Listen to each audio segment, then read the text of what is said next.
The audio commentary. It's a dying art form, but here at One Track Mind, I, your wonky yet affable host Ryan Luis Rodriguez, analyze film through the prism of these embryonic forms of podcasting, one audio commentary at a time. Masterpieces, crapster pieces, live action, animation, cult classics, films literally no one has ever heard of.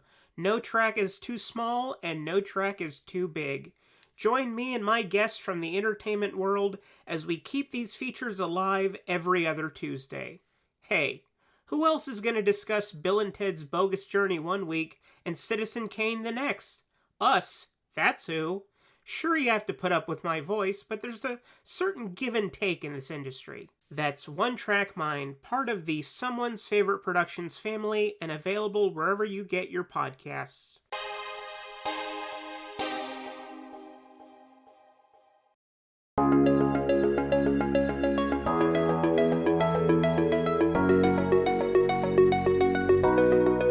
And welcome back to Film Foundations, the collaborative show between Weirding Way Media and Someone's Favorite Productions. As usual, I am your co-host, Ryan Verrill from The Disconnected, Someone's Favorite Productions, and probably some airline that has rented out a private jet to our host of today's episode. Your other co-host is? Chris Stashew, all the way from Weirding Way Media. Big fan of Harrison Ford and his abilities as a pilot. Well, we're not going to talk about too many crash landings today, but on this show, we ask a lot of them. On this show, we ask and answer 4 questions about a given topic that is surrounding either an actor, director, franchise, or microgenre. And today, it's kind of an amalgamation of 2 of those. We're going to be talking about a specific actor's franchise films because, man, he's got a vast and varied filmography. So today, we are discussing specifically the franchise films of Mr. Harrison Ford. As usual, our job on the show is to entice you to broaden your horizons on film, to encourage you to take a flight through film tangents and side roads that you may never have traveled down otherwise, hopefully landing safely at a destination that you enjoy. Today, on our Harrison Ford film franchises, Chris, why don't you share the list of titles that are eligible? I would can we just keep making airplane puns and gags the entire time? It's bringing so this fun. In for a safe landing on this one. It's a little bumpy ahead.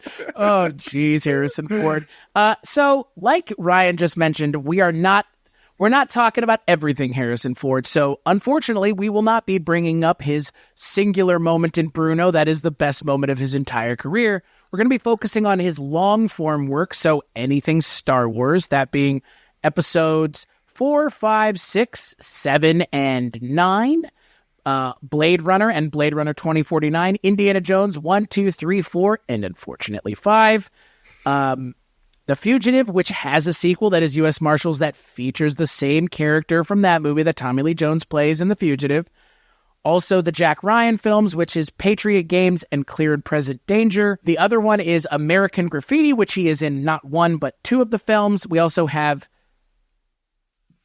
Expendables 3, Anchorman 2, and The Secret Life of Pets 2. So if those show up anywhere beyond here, you know why, because they're fair game. Am I saying they will? No, because they probably won't. I just, again, like when we were making this list and doing this up ahead of time, like some of these things, especially the later ones, I completely forgot about. Right. So I'm interested, Ryan, to just kind of kick this back to you to set some more of this up. This is also, I think, the first time we are talking about someone that is considered to be a cultural icon in this country. True. Because franchise work for Harrison Ford is almost like you're essentially talking about the 3 characters that he's played. 4, if you will, 5 maybe, but we're really talking, I mean, like in a lot of ways, most people only know him for 2 characters is my point. Absolutely. We are going to expand that outside of that and make a case that there are some other things possibly, but we're talking about someone who's like almost too big to like, he's so big we had to separate it. Yeah, his filmography, I talked about him on an episode of The Disconnected in the last year, and looking on all of his filmography and trying to explain them back and forth. With me, right? I know, yeah. I was just making sure. I was like, that was me, no? I know. And that's why we led to this topic, because we were discussing it at length. And for those that listened to it, we got to some odd conclusions. Like for me, I don't think a lot of people expected my number one to be Witness, but that movie's been super underrated and underseen by a lot of people, less so underrated probably. But when you're talking about those, it's really easy just to simply go to the franchise films that you've seen forever. And we didn't really give like a lot of attention to those that night. So we wanted to make sure that, it's real easy to let those control a conversation. So kind of this is like a redemption point for that night. And so we are here to give them that intentional attention here. So I'm excited to talk about it. I will say I'm going to play a card right now a little bit and say I'm not a huge Star Wars guy. It's never been something that's been super important to me. Episodes 4, 5, and 6 are Half decent. Of our audience left, by the way, just turned it off. Yeah, it's all right. We don't need subscribers. No big deal. But it is something that I definitely respect the hell out of. Him being there from the very beginning and continuing to play literally the exact same character through like 7 entries, if you count all the little side shit he's done for Star Wars stuff. More than that, even. I think he's up to like 9 or 10. But it's impressive that he would hold on to that for so many years, and he continues to do that for things like Indiana Jones, obviously. So even though it's not like my favorite thing, I revere certain things in the Star Wars franchise, and I'm eager to see what your picks for some of these are as well. What's your history with these franchise films specifically? Boy, I mean, I don't know how to put this lightly, but there's still an Indiana Jones poster for my favorite one in the room at my parents' house.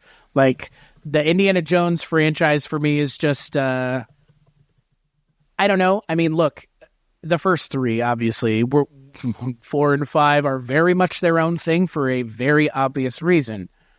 Indiana Jones is the Harrison Ford franchise for me. Like, just getting it out of the way here. Like you mentioned, the lack of Star Wars on yours, the importance of Indiana Jones to mine. I liked Star Wars growing up. I probably liked it more then than I do now. Again, similar reason to Indiana Jones for obvious reasons. Not because I don't think I can't just go watch the originals and enjoy the performances then. It's just, at some point we have to ask ourselves, can we do something else here and not just the same thing over and over again? And look, I mean, again, franchises are the way that they are because, again, you know how you made money, so you can just keep trying to make money the same way you've already made it. I don't blame them. But for me, Indiana Jones is the inverse of Star Wars with you. It's the important franchise for me. Star Wars was important at one point in my life, not so much anymore. Indiana Jones is, Indiana Jones is the big one, and one of my answers may be a little surprising because I don't know if one of my answers will be from either of those, given that there are a fair amount of other things that we could talk about, but for me, I mean, Harrison Ford is one of those people I kind of grew up with, like watching Indiana Jones, because my family loves Indiana Jones. My parents saw Indiana Jones 5 in theaters way too many times, which I still don't get because, again, diminishing returns on a character like that at this point in 2023. But at the same time, I think it speaks very highly of why Harrison Ford is being dogged by people to be in a movie in 2023 that is reprising his character from, I don't know, say 1980 fucking 1. Like, it to me, I think, is a testament to who he is as an actor and as a cultural icon, quote unquote, that remember when they talked about recasting Indiana Jones as Chris Pratt and everybody went apeshit? It really wasn't for good reason. Right. I don't think it had anything to do with Chris Pratt, really. I think it had to do with the fact that it wasn't Indiana Jones. Right. As Harrison Ford, because Indiana Jones and Harrison Ford are one and the same. You can't remove one from the other. Just like, unfortunately not really the case, but the Han Solo movie. It's kind of hard to have a Han Solo movie without Harrison Ford. Ergo, that's one of the reasons that the Han Solo movie just kind of flopped, one of the many reasons. But one of those is Han Solo is played by Harrison Ford. Hard stop. Indiana Jones is played by Harrison Ford. Hard stop. Rick Deckard is played by Harrison Ford. Hard stop. Jack Ryan, different characters, different interpretations. But for me, Harrison Ford is an actor that is irreplaceable in what he is in because of who he is and who he has made himself. And look, when the guy is in not one, not two, not three, but 4 franchises that are fondly remembered, along with others that he's in because of how well-known and culturally important he is, I think that speaks volumes to the actor that he is. And look, Harrison Ford is one of those people that I would love to talk to in real life and have a genuine conversation with because he seems like an interesting person.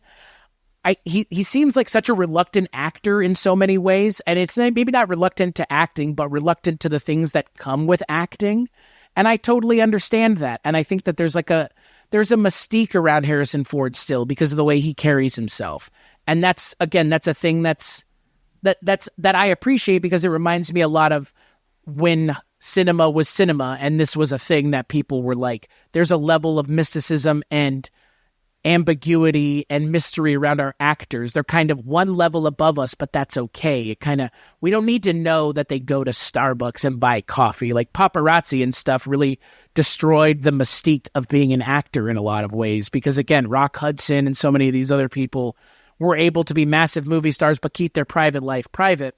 And I think we see a lot of that with Harrison Ford. He is the last of a breed of actors that are considered movie stars, capital M, capital S. Beyond that, when you look at his entire filmography, he embodies that movie star status. He's somebody that has never really, I don't know, taken his foot off the gas. That's not a plain pun there. It is... pull the throttle back a little bit. He's never throttled down, as it were. He never put his flaps up, as it were. And maybe that's an issue. Yes, it in fact is an issue. As someone who has spent over 50 hours trying to get their pilot's license and not trying because I was bad, but trying because I never finished it, Harrison Ford's pilot shit is just wild to me. Because, I love the guy, but man, it would have been a real shame if at any point in his life he had died from crashing an airplane, because what an ignominious end to a genuine cultural icon. Right. Just he'd be mentioned in the same breath as Jim Croce or John Denver or Stevie Ray Vaughan, and it's I'm glad that's never been the case, because I'd like Harrison Ford to stick around for as long as possible, as long as he'd like to work. I agree fully. So to go back to what I was joking about, something about his career is impressive. So not only just the franchise films here, but the fact that he is always on top of his game. He is somebody that even in lesser films, which he really doesn't have many, he is always magnetic. He's somebody that when he's on screen, he is somebody that will draw you in. Every single role, he clearly gives it his all. And when he plays in these off-character type films, so something like Witness, something like Regarding Henry, something like some of the more random, when you look back on his filmography now, you don't immediately think of things like American Graffiti for a lot of us that are our age, or even the fact that he was in some of these Apocalypse Now. He was Colonel Lucas in Apocalypse Now. It's a big deal. But when you're looking at him, you think of franchise films, but he gives them all the same amount of attention, the same amount of honor, the same amount of, I am doing a job and I'm here to do a good job, and so I will continue to do that. So he's always impressed me as an actor, and I'm just eager to jump into this. So let's talk about that first one there, Chris. What is that first film that when you think of when you're trying to get somebody to watch a Harrison Ford franchise film, what is that one title that is the best entry point? Man, you put me on the spot to be the boring one first here. And I think it's unfortunate. And what's funny is I actually think that while I want to give the boring answer, I'm going to give the right answer, which is my answer. I will sit here and acknowledge, as I'm sure you would, that the answer, if we're going to use Indiana Jones as the franchise, should be Raiders of the Lost Ark, right? I mean, it's not going to be my answer because I love Raiders of the Lost Ark. I can acknowledge that it is, and we've talked about this a little bit already on the show, it is a perfect film, period. Raiders of the Lost Ark is a perfect movie. From the bottom down, from the bottom to the top, and the top to the bottom, it's a perfect movie. Everything about it works. It is one of the best written scripts ever made. It is one of the best directed films. The choreography and stunt work in that movie is top-notch, if not phenomenal, if not so iconic that it's been aped in plenty of things since and will continue to be aped. So I can't sit here and not at least acknowledge the fact that the answer should be Raiders of the Lost Ark. However, because I am me, my answer is Indiana Jones and the Temple of Doom for two reasons. A, it comes before Raiders of the Lost Ark chronologically, so I can make the case that if you've never seen Raiders of the Lost Ark and you watch this first, it actually leads into Raiders of the Lost Ark pretty well. Watching Temple of Doom after Raiders of the Lost Ark makes very little sense, frankly, in a lot of ways, especially now the way that the films have kind of come out, especially the way that Dial of Destiny ends. I would contend that Temple of Doom needs to be watched now before Raiders of the Lost Ark, given that it is a prequel anyways. However, I find for me, his performance in Temple is a little different than in Raiders. He's a little bit of a rougher character than he is in Raiders. In Raiders, he's a lot more refined, and he's kind of getting his legs under him in Temple of Doom. And Harrison Ford portrays that really well. He's able to kind of pull back a little bit on the stick of what the character is and kind of levels out differently in a way that I think works for Temple of Doom. And then I think Last Crusade has its own thing that he's doing. He's kind of navigating something else that I think the expectations of each movie are different. And I think if you look at Temple of Doom, for me, I think it's a little bit of a different performance that has a little bit more of an interesting edge to it. And I think also the subject material, look, I understand people will bristle at the idea of the movie's offensive. I don't think the movie's offensive as much as it's portraying a place in the world the way the movies that these films are paying homage to would do. These are pulp serial inspired films. India and places around the world that people had never been to before were stylized in a way that we know they don't eat monkey brains in India. No shit. Even though you probably have never been there, I have been to India. I know they don't eat monkey brains there. You know that they don't eat monkey brains there because you're listening to our show, so you must be, pretty smart. As far as super smart. Super smart. But my point being, I mean, again, I can understand people bristling at that and being upset about it, but at the same time, for me, it's really paying homage to what these movies were doing in the past and going to exotic locales and eating exotic food and being exposed to exotic things. You never forgot the fact that Indiana Jones ate monkey brains in that movie. If you saw it, I guarantee you that.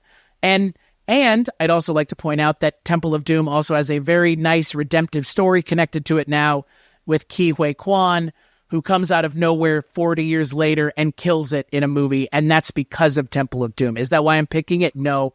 Temple of Doom, I think, for me, is the movie that you get to see Indiana Jones at, I think, his most interesting and his most kind of, I mean, again, cutthroat, I think, in the first movie is a word I would use, too, given the scene in the market with the Cairo swordsman is a great scene, but it's also like, what it is also pretty fucked up the way he handles it. It's very funny, obviously, but I like when Indiana Jones has a little bit of an edge to him, and he has an edge to him more in Temple of Doom.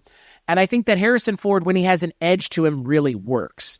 And I didn't bring up Han Solo here, and we haven't really even mentioned it. I know we're going to get run out of town by some people because of it, but Han Solo is proto-Indiana Jones for me. Indiana Jones is just the character I wanted out of Han Solo. He's a much more interesting Han Solo in a lot of ways. So in my mind, it doesn't exist without Star Wars, but he's not the focus of Star Wars. In Indiana Jones, he's the named character, titular character.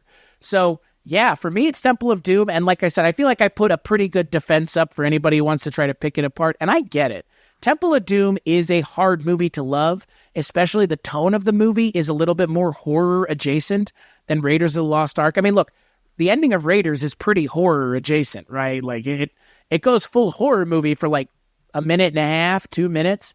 And Temple of Doom is that throughout. The setting is pretty great. I love a movie set in India, obviously. Am I a little biased? Sure, but at the same time, I love everything about Temple of Doom. And it has some of the best, outside of Raiders, it has, I mean, all three Indiana Jones movies have amazing practical effects and stunt work and choreography. So I think it's almost unfair to say it's the best one. But for me, Temple of Doom is at the top. It really is. Even though like I said, I acknowledge Raiders should be the answer here.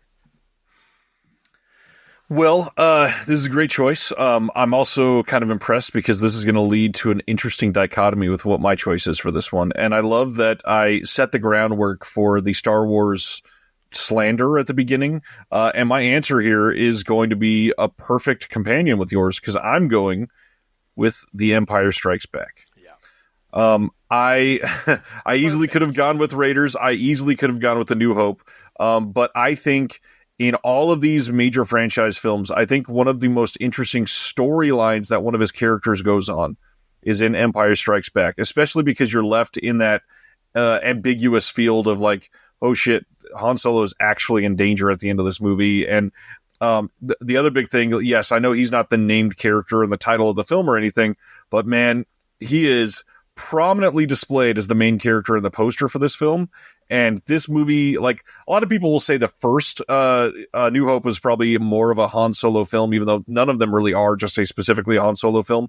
But this one specifically, his arc is interesting. His arc makes him out to be this like just very incredible hero character that is deeper than what we get from most of the other people in this movie. And the way that they wrote this movie to be sort of redemptive for the parties that need to be redeemed, he is able to deliver that feeling to a lot of people simply just by being around. Like his bravado, his ability to control and be the cool one in tense situations is what leads to him being that admirable type of character, and what has led to, you know, Han Solo himself as a character being worshipped for, we're on 5 fucking decades. Like it's such an interesting way to hang your hat on a franchise. And he is not like the shy little Luke Skywalker character that we know is going to be groomed to be this main character hero, because he's the hero the entire time. He's the one that, his iconic line of, his 2 words, I know, melts the hearts of tons of people. It is a great movie. I will argue potentially that it's maybe the most perfect movie that he's been in all these franchise films, even though Raiders is up there for sure. But in terms, perfect, right? Yeah, one can be more perfect. I'm just kidding. I get it. I get what I 100% agree with you, though. I get what you're getting at entirely. I'd pick Empire over Raiders if I were going to watch something. Right. And I think there's a little more like variety in genre, and that's what appeals to me quite a little bit. But I think no matter what, these 2 franchises specifically are Harrison Ford at the heart of it. And I know that everybody's going to say that Star Wars is Luke and all that, but I mean, he's not the hero of that story. He's not Harrison Ford. He's not. Nope. The second movie is Harrison Ford's movie. Like it is right. Harrison. I would actually say more properly, it's Harrison Ford and Carrie Fisher's movie. I mean, obviously, you already mentioned the "I know" line being such a big thing. And to your point about the "I know" line, it only works because it's Harrison Ford saying it, and he's so he's so effortlessly cool. And that's the thing. Like even now, he's like in his mid-80s. He's so cool in a different. He's been able to maintain his sense of cool his entire career, and I think he's 81, by the way, which is fucking insane. He's been able to maintain it because of the detached sense of cool that he offers. Because he's it's a little detached, not fully detached. He's not like Dakota Johnson levels of detached. I mean, you can be detached and be an actor. That's William Hurt for me. Like speaking of Harrison Ford, I've never understood the appeal of a William Hurt because he seems super detached and disinterested. But for me, Harrison Ford strikes the balance of like cool, because part of being cool is like not giving a shit, right? Right. And not giving a shit is just another way of saying detached. So like he balances that, he treads that line very finely of being like, because you've seen him destroy that Lego Millennium Falcon, right? Like I know he's in on it, but he does such a good job of like playing the part of being like the cool older guy who just doesn't give a shit. And like nobody does it better than Harrison Ford. And at the heart of it, it's literally because he's an incredible actor. So pulling off a video like the Destroying the Falcon, like it's fucking Harrison Ford. He can act the pants off of anyone. And I say that literally because the man is gorgeous. He's always been just a beautiful person. And he has, ever since the first movie that he's been in, he is like that handsome person that shows up on the screen. And you go, fuck, like, why? This is so perfect. It's so unfair. He looks so right. good. Well, and that's the funny thing. Like for me, the funny thing about it is, and like you kind of mentioned it, he is so like charming and magnetic, and the camera loves him. Like, the camera loves him. And, you know, what's so iconic about him, even as an actor, and we were talking about this offline, in Indiana Jones and the Last Crusade, they have to tell us why Indiana Jones has a scar on his chin, but it's actually Harrison Ford's scar on his chin that they're actually trying to mythologize, which is so meta and hilarious that it always cracks me up, because that's not Indiana Jones's chin scar. It's Harrison Ford's chin scar. They just made it part of the character, forever intrinsically linking the man to the character further than he ever could be. All the people that were happy to see Chris Pratt taking that role over back in like 2014 or whatever the hell it was. Oh, man. Yeah. They tried to recast Han Solo and we saw what happened. And like, what a thankless job too. Like, I don't know if we'll ever talk about that movie on this show otherwise, but talk about a thankless job having to portray young Harrison Ford. Like, what? Yikes, dude. You might as well just put the boulder on your back and try to climb up a fucking steep, like, vertical cliff face. Like, I don't know. It's like someone going and being cast as a young George Clooney. Like, Yikes. Yikes. Yeah, I'm not raising my hand if somebody's asking me what person I want to play a younger version of. It ain't somebody who's an amazing actor, because you are hamstrung immediately. I'm trying to figure out why you just typed Ansel Elgort in the private chat. Oh my God. Yeah. Ansel Elgort's the perfect guy to be young Harrison Ford. Or would he be young George Clooney or young Harrison Ford? Probably more Harrison Ford, but I was joking around just because it's the most random ass name that you could say right there. Elgort. It doesn't even sound like a name of a person. No. It sounds like a cleaning product. Yeah, I heard my aunt got diagnosed with Ansel Elgort last year. Yeah, Ansel Elgort. Ansel Elgort's actually the sound that your garbage disposal makes when there's a fork caught in it. Ansel Elgort, Ansel Elgort, Ansel Elgort. Somebody please clip that. Yeah, please. You're welcome. Ansel Elgorting it. He has he has one of the great actor names. But here's the thing. So does Harrison Ford. Like, Yes. I literally don't know how to put this any other way, but the man's name is Harrison Ford. That he wasn't born as something else. Right. He's Harrison Ford, like that name. You know how many times my wife and I have talked about if we had a son that would probably end up being his name? No joke. We've talked about it like 1,000,000 times. For whatever reason, it has a nice ring to it. You'd have to change that middle name, though. It'd probably be Harrison Dodge. Dodge Ford. Harrison Subaru Ford. His middle name will be Ford and his last name will be 150. F-150. God. Anyways, the hard part about discussing something like this is they're franchise films. Like, in all reality, almost all of these would be a great entry point, and it's not like a franchise film like we've talked about before, like with the Harry Potter franchise, where the lore is so dense that you can't watch any of these first, because, let's be honest, most of the Star Wars movies you could start with and be okay. Most of the Indiana Jones movies you could start with and be okay. Obviously, you're able to get more enjoyment out of them if you've seen the others, because there's references and stuff that you won't necessarily get, but even then, they're not stronger movies if you've seen all of them. And that's something funny, and we didn't talk about it when we did Harry Potter, and I think we can kind of have a mild tangent but totally necessary conversation here. Franchise films made pre-Iron Man are not the same as franchise films made post-Iron Man, post-MCU. The way MCU treats franchise films, now everybody else kind of has to do this thing of like, well, we got to have hints and things and fucking Easter eggs and like, look, Last Crusade has all of like what? 1? 2? It has the thing where they see the Ark when they're in the catacombs, and she's like, "Is that the Ark of the Covenant?" He's like, "Yeah, it is." You know, trust me on that one. Trust me on that one, lady. I know. And like, it's got a couple other references, right? But they're not like, it's not like it, like you said, like it's not like if you don't know them, you're not going to be able to enjoy the movie. The MCU becomes the thing where it's like, you have to have seen all of these to get this. It's like, and 6 TV shows. Right. And I appreciate a lot of it, but at the same time, like, as someone who is more susceptible to it, because I grew up in a time and a place where this was a thing that they were making it for me and tailoring it to me, the smart fan, as it were, who is, and like you said, with Harry Potter, educated about the franchise and the backstory of it. There's no backstory with Star Wars. The Star Wars backstory is actually those 3 movies that came out. That's the mythology now.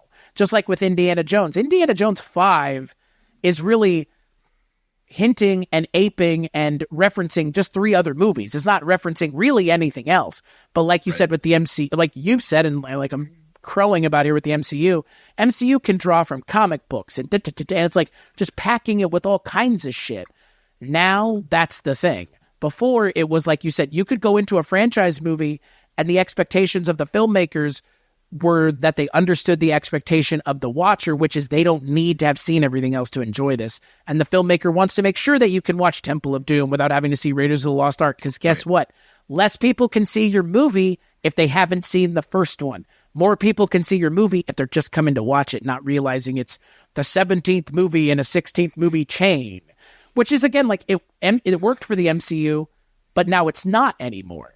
Right. Like, literally, it got to the point where it's bloated and they have to, like, pop the damn thing and let all the guts fly everywhere and rebuild because it's just bloated and trite and over-referencing on itself and making promises about things that are never going to come to fruition. I miss franchise movies like this. I really do. Like the original Star Wars and like the original 3 Indiana Jones. Like, they don't make them like that anymore intentionally. It's not like they lost their way. It's like they just aren't interested in doing those kinds of movies anymore. It's true. Absolutely true. And the funny thing is, we brought the MCU up again because we kind of always do. But this one specifically, like the point that you're making, you can cross that with the comic book films of the 80s and 90s. Like all the Batman films that everybody loves, you can watch any of those and have that be the first Batman film you've seen, and it's amazing. And you can watch the George Clooney Batman movie and know nothing about Batman, any of those Batman movies. And I'm with you. The expectations are different, and I'm not saying it sucks that everybody is perceived as smart now, because that's a good thing in a lot of ways, but I don't understand why it has to be like that completely, totally. Hello, this is Chris Haskell from They Live by Film. For those that don't know us, Adam, Zach, and I, we built a podcast over the last 2 years that's a combination of film discussion from 3 very different perspectives, as well as industry interviews with the leaders in boutique Blu-ray and 4K community. We started with Dev Crocodile, but over time we've been lucky enough to speak with Arrow Video, Severin, Mondo Macabro, Vinegar Syndrome, Radiance, Indicator, most of the OCN partner labels. It's been a blast. You can find us wherever you podcast, and also actually recently as part of Someone's Favorite Production Podcast Network. We hope to see you online. There's no room for anything else. 100%. So let's move on. Yeah. So speaking of, let's take a turn away from the more known franchises and maybe talk about the lesser known franchises. So Ryan, I am very curious because this is where the episode for me is going to get. I'm not saying it hasn't been interesting up to this point, but I feel like we're going to possibly diverge here. Maybe we'll see. So what is a lesser known gem of Harrison Ford's franchise work that you would say, well, maybe this isn't where you want to start, but it's not a bad second or third choice? This is an odd choice because we had to discuss if this was even a franchise film, but my answer here has to be The Fugitive. God damn it, dude. Fuck you. We're not diverging. We're right on top of each other. Cool. 1993's The Fugitive is a damn near perfect movie, and the fact that it's a part of a franchise, yes, is a little odd, but to be quite honest, U.S. Marshals isn't a terrible movie. It's just... It's connected by Tommy Lee Jones, but this movie has so many lines. Like, Richard Kimball himself is an incredible character that is fleshed out in the most Harrison Ford of ways. Like, the Harrison Ford of the 80s was effortlessly cool, but the Harrison Ford of the 90s was effortlessly, like, masculine and cool. And the Harrison Ford of the 80s that was just Harrison Ford as Han Solo and Indiana Jones and Deckard, whatever. But the stuff he did in the 90s takes everything to the next level because he was the epitome of like the badass dad at that point.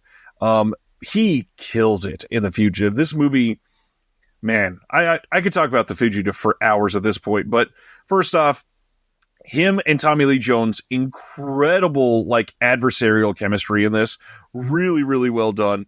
Some other like interesting faces in this, of course, but Oh my gosh, the action that happens in this movie, the way that they shoot this movie is so much better than a lot of what they call action movies nowadays. It's more engaging, and obviously the stuff in the 90s, because they weren't doing as much with special effects, it feels so much better because they're on location for most of this shit.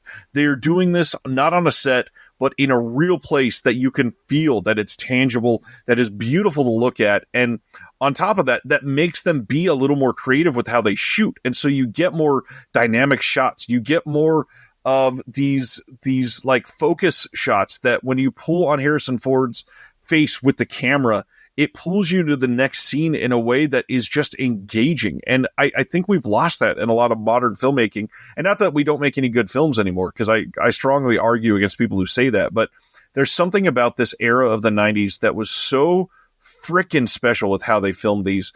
I can watch this movie literally 10 times a week and probably never be bored. I mean, I would actually go one tick further than you and say it is a perfect movie. Like, straight up. And I think it's probably Harrison Ford's best. And here's the thing. Up until the moment where I was like, right, U.S. Marshals, and we talked about that, like, I would say it's his best movie, period. Like, I think it's up there. It's up there. And again, like you said with Star Wars, and I mentioned with Indiana Jones, like, this is the movie where it's pretty much just him the whole time. It's just him. And I'm a little disappointed he didn't refer to Joey Pants as one of the people who's in this movie. Joe Pantoliano is so good in this movie. He comes back in the second one, too, I believe. The second one that has, speaking of the MCU, it has Robert Downey Jr. in it, like pre-MCU, but post, like, early 2000s, or pre-early 2000s problems, because I guess that came out in, like, 1999. It's always weird to see Robert Downey Jr. and stuff, like, the 90s and 2000s, like just before Iron Man, he's always just like, it's the weird energy that now it's like, oh no, it's like kind of nice energy now. Fugitive's a good choice. You don't say. Yeah. So here's the thing. So I had a contingency plan here because, like you just said, The Fugitive is more or less, I think, the obvious choice here. But I would contend, and this may rustle some feathers, but I think my answer, since you chose The Fugitive, is actually Blade Runner 2049. Okay. I think he's really good in Blade Runner 2049. I like Blade Runner 2049 more than I like Blade Runner. I actually think it's a more interesting movie that has more interesting things to say. Not to take anything away from the original movie. I think the original movie is a beautiful film. It has great music, has great performances, but I actually think the performance from Harrison Ford specifically in the sequel is more interesting. He's playing a more interesting character. And I think it's also like the closest we've ever gotten to Harrison Ford playing himself on screen. He's so curmudgeonly and just, he's such a miserly dick in Blade Runner 2049, but he redeems himself at the end, and his chemistry with Ryan Gosling is amazing. It's great. He and Gosling are, I actually think it's funny. I think if there was a modern day comparison to Harrison Ford, I think Ryan Gosling is a very good comparative in a lot of ways. He's done all kinds of stuff, but in a lot of ways, like, he is the focus, he is the star, and he isn't, and I would consider, not saying Ryan Reynolds isn't, because I think Ryan Reynolds is another good comparative. I think Ryan Gosling is a capital A actor the way Harrison Ford is as well. But Blade Runner 2049, I think, is my choice for sure, outside of the fact that you picked the most obvious, best choice, totally the best choice. But I think that Blade Runner 2049, he actually gets forgotten that a lot in that movie because he's only in the second half. And it's a 3-hour movie, too, obviously. So the second half of the movie is an hour and a half. So it's essentially its own movie within the movie. He's really good in it, and I'm really glad that that movie ended up coming out and that he was involved. I actually think it's the best franchise thing Denis Villeneuve has done. Outside, I mean, because he's done great movies pre-Dune that were not anything like anything Dune is at all. I think that Blade Runner was like his test film for Dune. It ends up being like his audition tape for Dune. How can he handle a legacy sequel? And I think Blade Runner 2049 got lost for a lot of people. Not enough people saw it in theaters. Clearly, obviously, we know that because it kind of failed at theaters, but it was also 3 hours long. and I understand that kind of being something that would make someone apprehensive to see it, but Blade Runner 2049 is an epic sci-fi film the way Dune is. And I genuinely think it will be reappreciated the longer time goes on because people love these Dune movies so much. And they're going to look back and want to watch another Denis Villeneuve sci-fi movie. And they've got Arrival, which is nothing like Dune, and it is a very different film. And then Blade Runner, which touches on the same things. But Harrison Ford is really, really good in Blade Runner 2049. And that was something that I didn't realize until I was on an episode of The Projection Booth last year or the year before, and we talked for like 3 hours about Blade Runner 2049. And my appreciation for that movie essentially inversed with the original movie. I used to love the original movie a lot. Now Blade Runner 2049 is heads and shoulders a better movie and a more interesting movie, frankly. So I kind of want to hit on a couple things before we go to the next question. One is, instead of The Fugitive, I was on the verge of saying The Last Crusade here, actually. Oh, okay. I got to be honest, when I'm looking at the Indiana Jones franchise as a whole, I look at The Last Crusade as my favorite of all of them. I get it. Something about this movie, I think it's because of the way I think about like puzzles and shit. And so that last act of going through all the booby traps and shit is it's so much fun. And just to think like how they filmed this when they filmed it, that it would have been so much fun to make this fucking movie. And the chemistry between Sean Connery and Harrison Ford is just, it's so good. I love this one, and I think I've seen it more than any of the Indiana Jones films, but I can be honest, that original trilogy is up there as like one of the only few perfect trilogies in my mind. It's up there with Back to the Future for me. It is something about that era of filmmaking, especially with Harrison Ford, Sean Connery, Steven Spielberg being involved in a way that you are taking a franchise that you obviously have reverence for and really trying to say, let's just give this our all. When you can tell in some of these other franchises, like, it's the third movie and we're getting a little tired. Like, I know that we got to do this for the money, but with Indiana Jones, I don't think it ever felt like that in those first three films at all. Like, not even for one scene. I know people kind of have issues with the third movie's like more comedic tone, and it's a buddy cop movie. Like, it's a buddy movie. Like, it really is. Like you said, Indiana Jones is literally Steven Spielberg going, they're not going to let me direct James Bond because the people who made James Bond never wanted the director's name to come before the name of the character 007. The director cannot outshine the material. So Spielberg, pound rocks, Pally. You're not allowed to do this. So what does he do? He goes and makes his own James Bond movie. And then what does he do? Oh, by the way, they're like, in the third one, who's the best person to play Indiana Jones's dad? James Bond.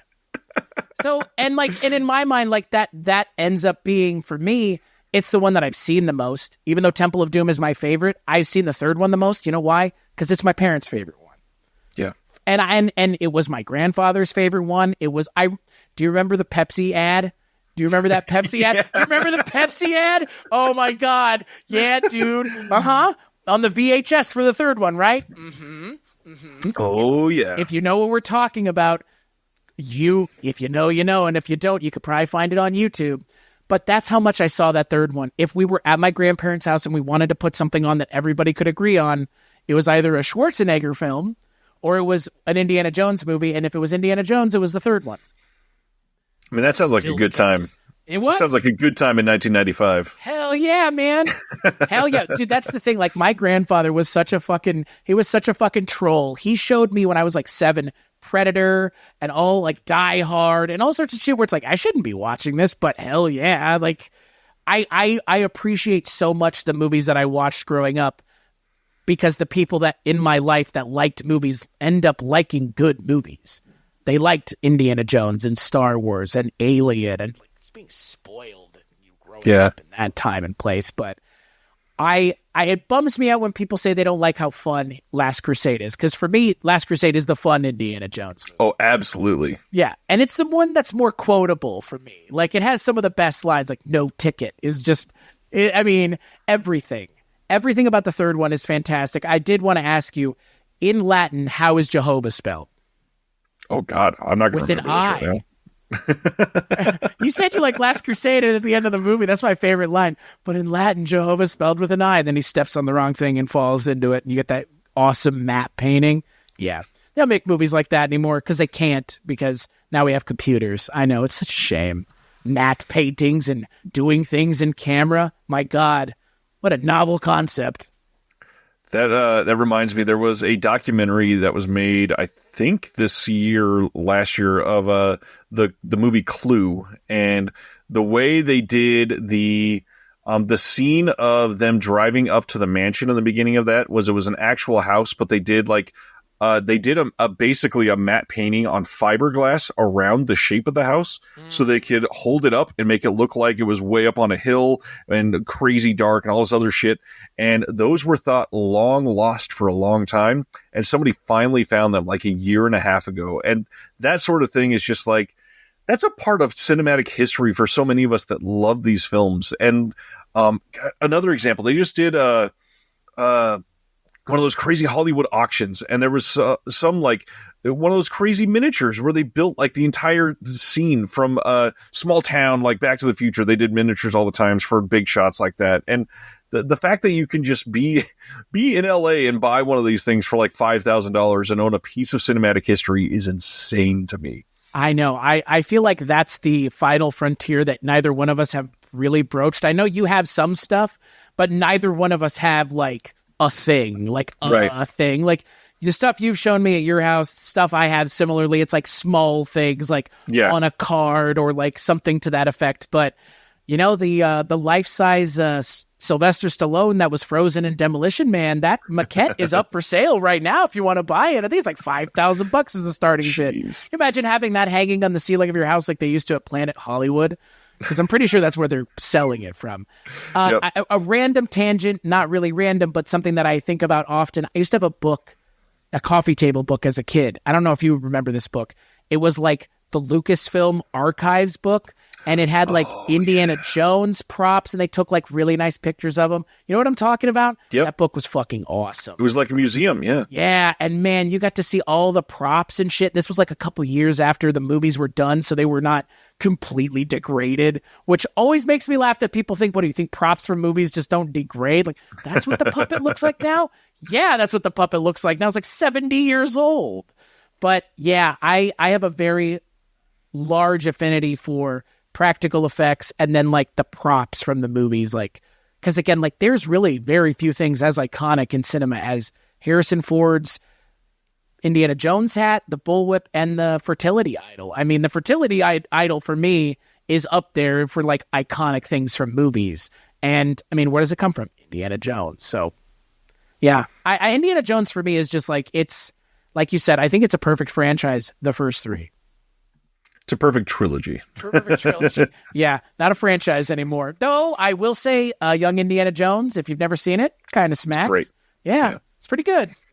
I'd even say it's better than that. It's very, very good. If you've ever wanted to see Indiana Jones fight Vlad the Impaler, that's where one should go to do it, because that's a real thing. And if you ever want to see how they thought they were going to end the Indiana Jones character's story, you can also do that, because boy, they decided to take some choices in that show with where Indiana Jones ended up late in life. That's the only thing I'm glad that the movies did, is they clarified that shit's actually not happening, because I didn't want that shit to happen the way the show said. Oh, he has no eye now and no leg or whatever it is. Like, oh, this is fun. So this whole episode is kind of based around like the epitome of pop culture. And so this next question is going to be, I think, a very interesting one, because it's either just the fact that he exists, or we're going to give some really like philosophical answers here. So, Chris, what is the biggest impact that Harrison Ford franchise film specifically has had on pop culture? Look, I know people like to talk about Luke Skywalker, right? And like you've mentioned it already, like, Luke Skywalker's such a good character. I love Mark Hamill, okay? I think Mark Hamill is one of the greatest actors of a certain generation, and he is, period, I think he and Kevin Conroy are two of the great voice actors of all time for a number of reasons. However, I think Harrison Ford is genuinely like the greatest actor living right now. And I think, like you said, like, is it fair to say his existence is enough?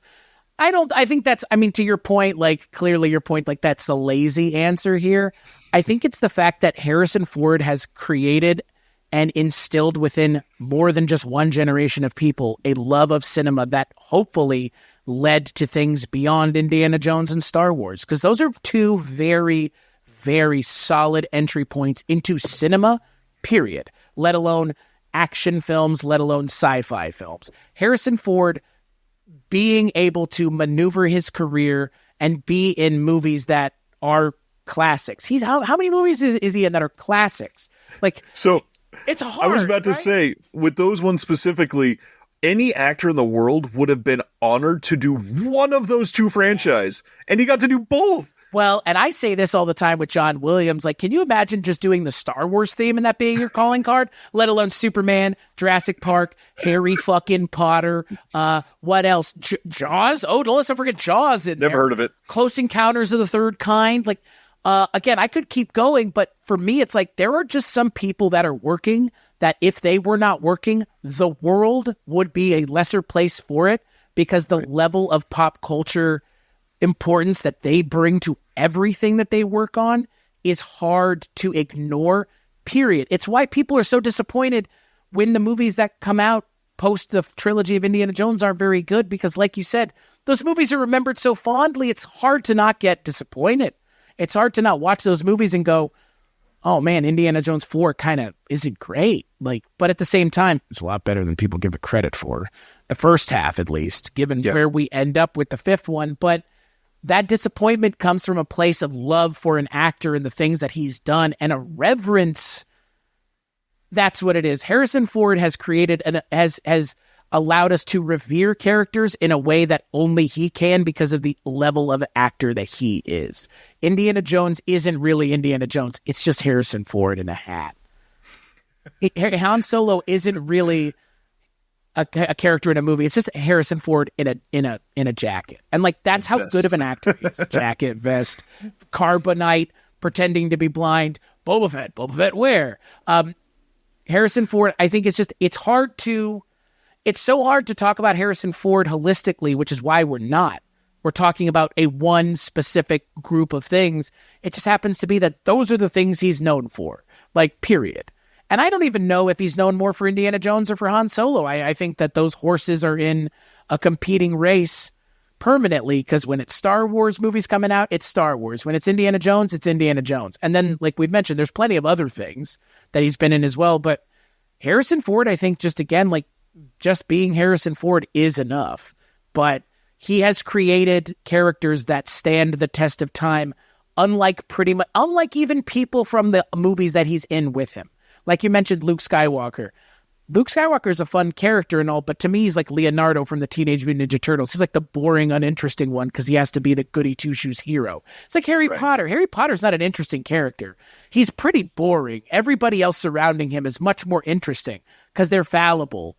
And somehow Harrison Ford made a character that is seemingly infallible, lovable and fallible, but seemingly able to navigate it in a way that, again, most actors, if damn near any, have been able to. So I looked at this one and I kind of went down the same path at first. Was just, it's Harrison Ford and these are some of the greatest movies ever. That should be enough. Like, pop culture, that's it exists because of this. But one thing that I've experienced in the last couple of years through one of these franchises, actually, I really wanted to highlight here is that these franchise films specifically from Harrison Ford have created the ultimate, let me share this with future generations films. Yeah.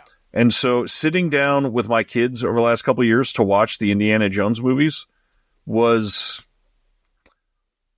like one of the most iconic moments for me in parenthood so far.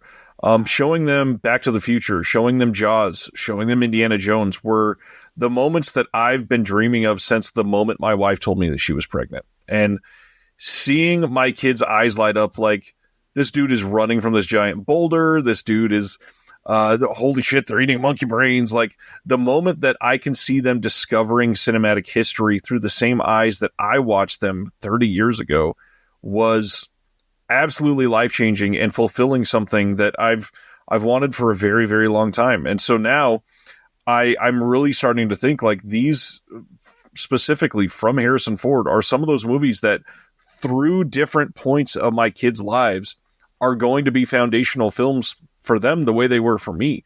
When I show them Indiana Jones when my kids are 7 and 8, that's one thing. But when I show them Blade Runner when they're 11 and 12, that's going to be something different altogether. When I show them The Fugitive at 13 and 14, they're both going to be like, dude, this is rad. And I can already tell that they're going to love those sort of things. And just watching them grow through his cinematic history is something that is so cool to be able to experience alongside them. And again, I think it's the perfect entry for that. There's other films that you can have that same feeling for. Like I said, Back to the Future is one of those big ones for me too. But there's something about Harrison Ford as an actor that makes that magnetism for Indiana Jones specifically so much more fulfilling. For as cynical as a guy as I think he may be, or at least the way he portrays himself when he does like media appearances and talks about stuff. And again, cynical, curmudgeonly, however you want to approach it. I think you struck the chord best, which is this is like, there's a level of genuineness that Harrison Ford exudes that is really not, it's hard to do that intentionally. You just have to be that way. And he's managed, like you said, to do it in a way that it will persist. It has persisted. It needs to, and in a lot of ways, again, I know that people are like fucking Star Wars fans getting all man baby and upset. You know what? Let them be upset. It's fine. But I'll tell you what, Indiana Jones is a character that is Harrison Ford, and to try to do anything else with it doesn't feel blasphemous, but it doesn't feel great, which is why they didn't do it. And that's because, again, when you have a seminal talent in a role that he's known for, making it not only his own, but something that will literally live on long before he's gone, like you said, there will be a time where you show your children his movies and he is no longer with us. He's no longer making anything else. And that, I think, is a testament to who he is. Just like a Spielberg. I mean, just like you said, you showed them Jaws. Like, you're showing them Jaws for a couple reasons. One of them is it's a good starter film for Spielberg, especially for kids, which is hilarious. But I think like there are just some people that we talk about where it's like the world would be a much dimmer place without them in it. And Harrison Ford is one of them, at least in terms of the pop culture aspect of it. I mean, he's a good advocate and ambassador for a lot of other philanthropic things, but we could talk about Harrison Ford for 10 hours and that would be 0.01% of the amount of conversation that needs to be had to really help define and explain how important he is to. There are people who are archaeologists now because Indiana Jones was their favorite character growing up. And that's not because Harrison Ford wasn't Indiana Jones. It was because he was Indiana Jones. Because you wanted to be the coolest guy in the room. Even if you were covered in sand and dirt, he's still the coolest guy. He can make looking dirty look cool. There's no cooler version of Indiana Jones for me than ripped shirt Indiana Jones from Temple of Doom.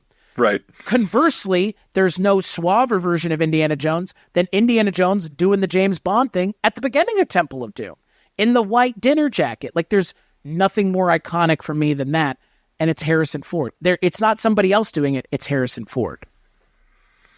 Yeah, that's well said. That's again going back to that effortlessly handsome thing. No matter what situation he's in, it is full. Yeah, he gets it. Period. The end. Amen. Man. Gosh, this final question is going to be a wild one too, because this one is like, how do you exist in life and be a fan of cinema and have never seen any of the Harrison Ford franchise films? I think most people probably have, but if you hadn't, I don't mean to quash this, and if you have something else to answer, please do. But I feel like the obvious answer here is like any of the other biggest franchises, they are trying to be Harrison Ford.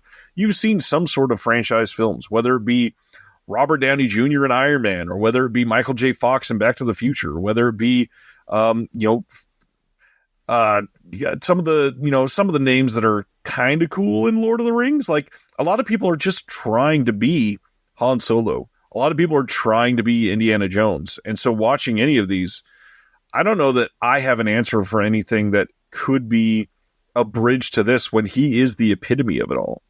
I have one that I've already mentioned, and it seems a little unfair given that one of the actors who portrayed this character is in one of the franchise movies. But if somehow you've seen no Harrison Ford films and you're a fan of the James Bond franchise, a lot of Harrison Ford's franchise films are going to appeal to you because, and I'll say this much, and this is going to really be a hot take, if they didn't have the rule that James Bond had to be British, Harrison Ford would have been Indiana Jones for less than 5 movies, maybe, given how kind of he doesn't like to do some of this stuff, but it would have been more than 1, is my point. It probably would have been like a Sean Connery thing where he's like, I'm just sick and fucking tired of this shit.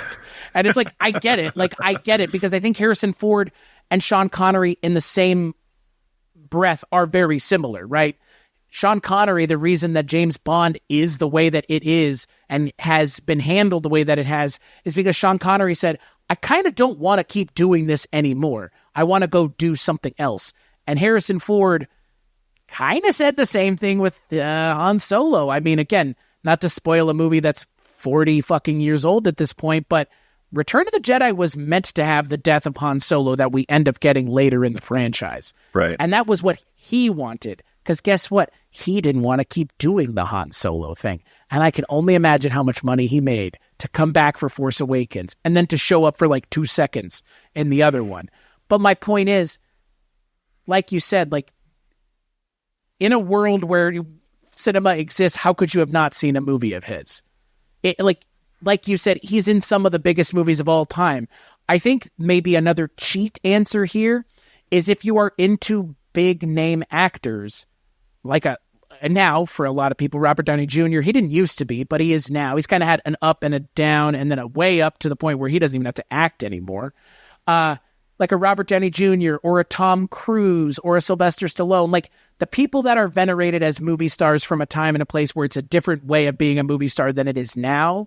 If you like movie star films from the 70s and 80s and 90s and you've never seen a Harrison Ford film, somehow, he should be added to your selection of movies with well-known actors in them, and those actors are cast in the movies because they're good actors, but also because they're well-known.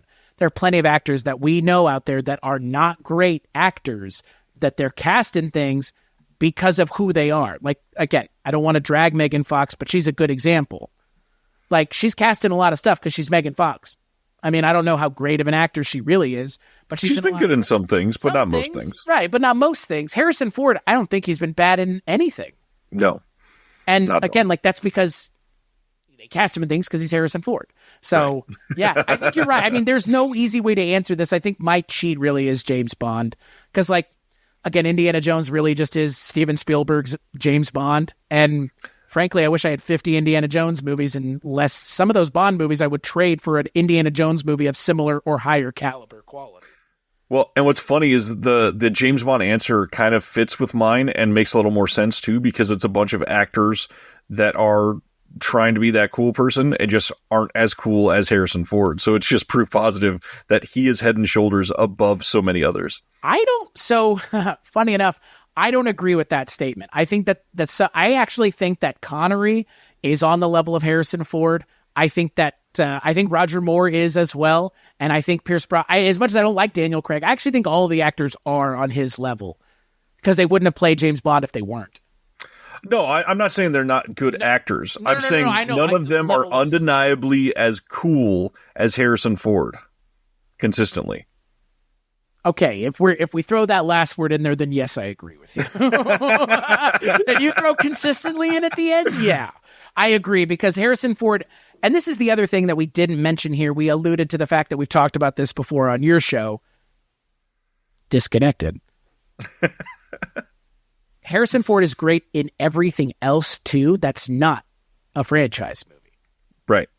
And like that's a hard thing. It's hard enough to be good in the franchise movies. And maybe you're just phoning it in on everything else, but being great on both.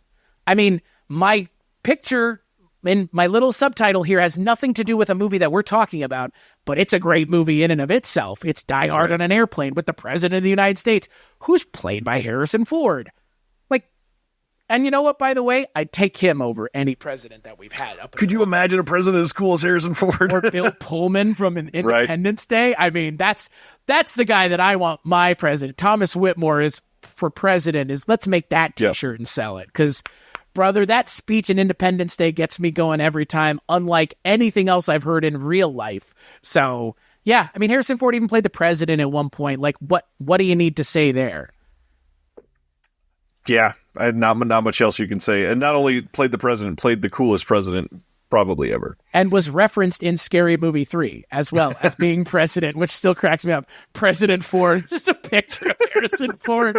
Oh, no.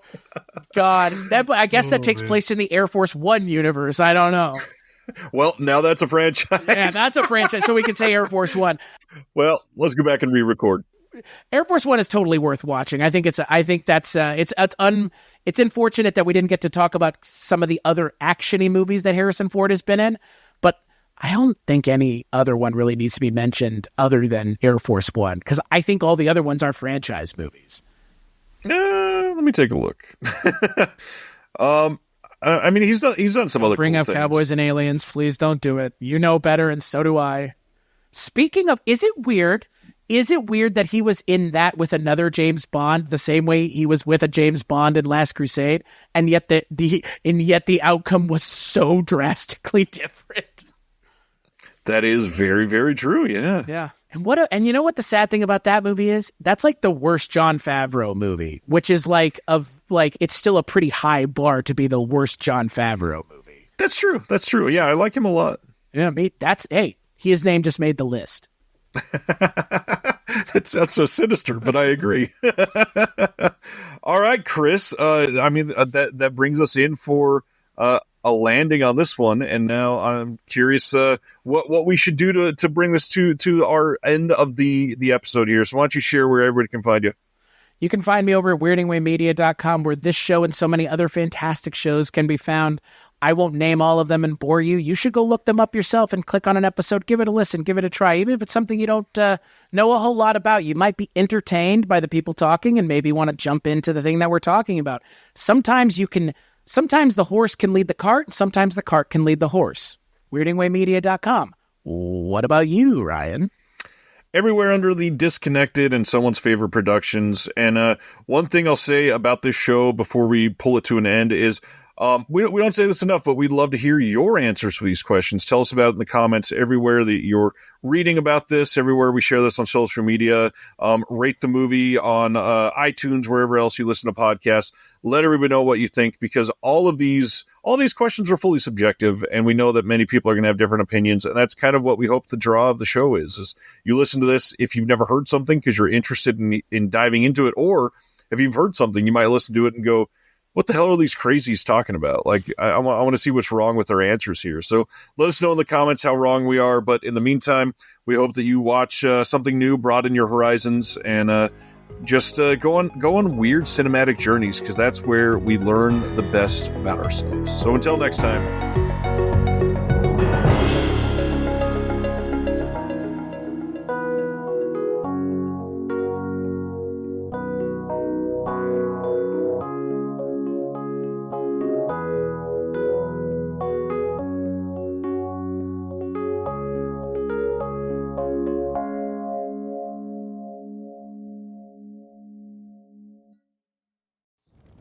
Have you ever wanted to dive deeper into the horror movies you love? Beyond the Blood is a horror podcast for fans who want more than just surface-level screams. We do deep dives into the movies that shaped us, digging into director commentaries, behind-the-scenes stories, deleted scenes, and the special features that most people skip. Each episode is a love letter to the genre. We break down how these films were made, the creative risks that paid off or didn't, and the lasting impact they've had on the genre as a whole. From 70s slashers to modern nightmares, we celebrate the craft, chaos, and characters that keep us coming back. If you're the kind of fan who rewatches movies with the commentary on, or you simply grew up in the video store horror aisle, the Beyond the Blood podcast was made for you. New episodes every single week. Subscribe, and let's dig deep. Welcome to the Beyond the Blood podcast.